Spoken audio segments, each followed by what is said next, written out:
Hello, kumusta?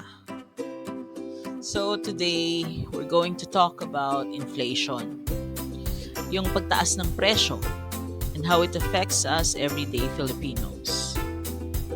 So narinig niyo na siguro sa news, 'di ba, na pinagmamalaki ng gobyerno na inflation is going down. Bumababa na daw. Daw. In fact, for 2024, the inflation rate was 3.2%, which is, yeah, it's lower than the 6% in 2023. The government is saying this is a success. Pero totoo ba? Sinasabi ng gobyerno na yun nga, bumaba na ang inflation, pero alam naman natin na marami pa rin mga Pilipino ang nahihirapan sa pang-araw-araw na gastusin, di ba? And bakit? Kasi kahit bumababa ang inflation, hindi naman ibig sabihin ito na bumababa na rin ang presyo ng mga bilihin. Ang ibig lang sabihin nito, hindi na gaanong mabilis ang pagtaas ng presyo kumpara sa dati.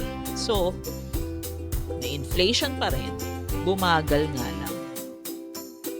For a lot of Filipinos, the prices of basic goods are still too high. Tingnan natin to. Example, bigas, yung pangunahing pagkain natin. It's still anywhere between 52 pesos and 61 or 62 pesos per kilo.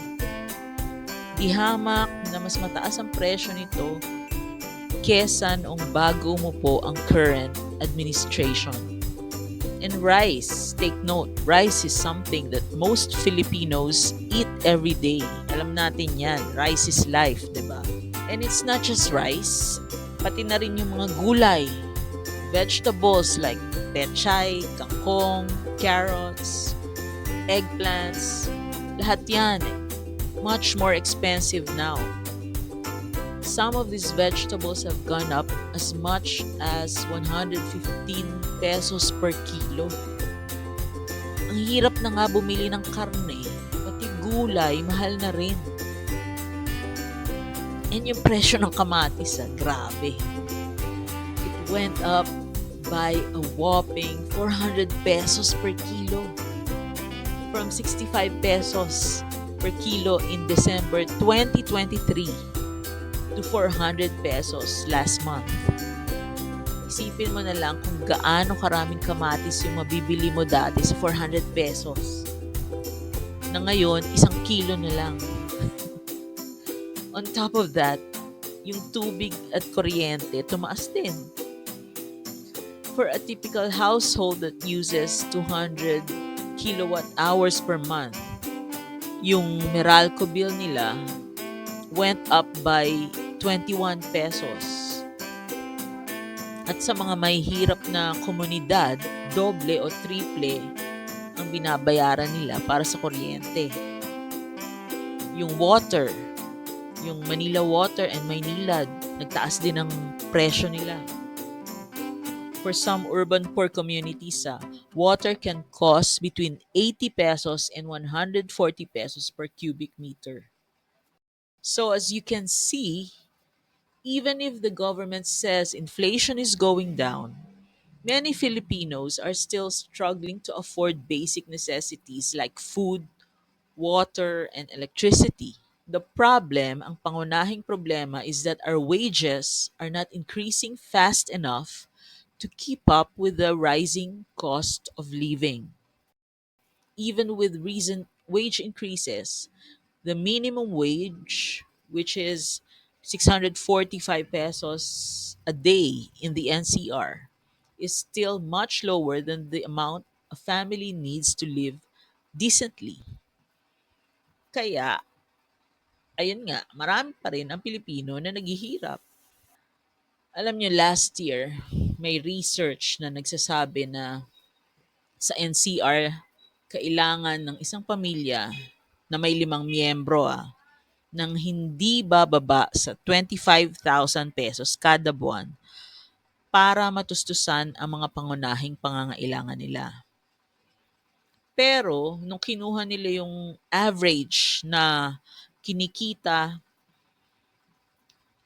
sa isang buwan sa buong bansa, lumalabas lang na 18,423 pesos. So, kapos pa ng around 6,600 pesos, 'di ba? Ang sad, 'di ba?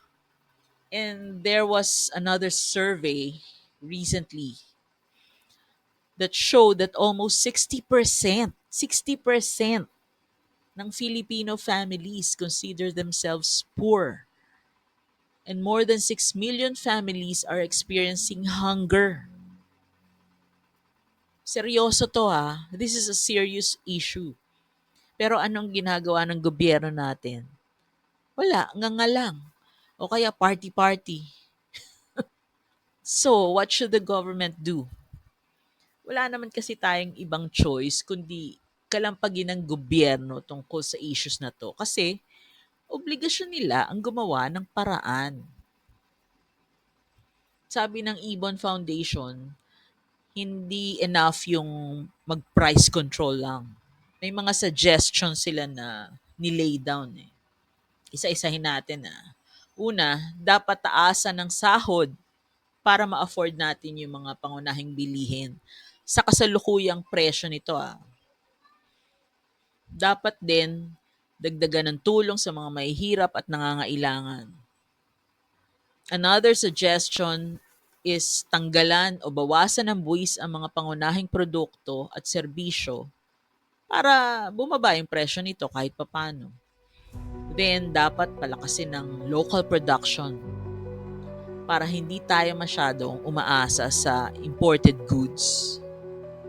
At yung panghuli, sabi ng Ibon, dapat magbigay ang gobyerno ng mas maraming trabaho na may disenteng sahod.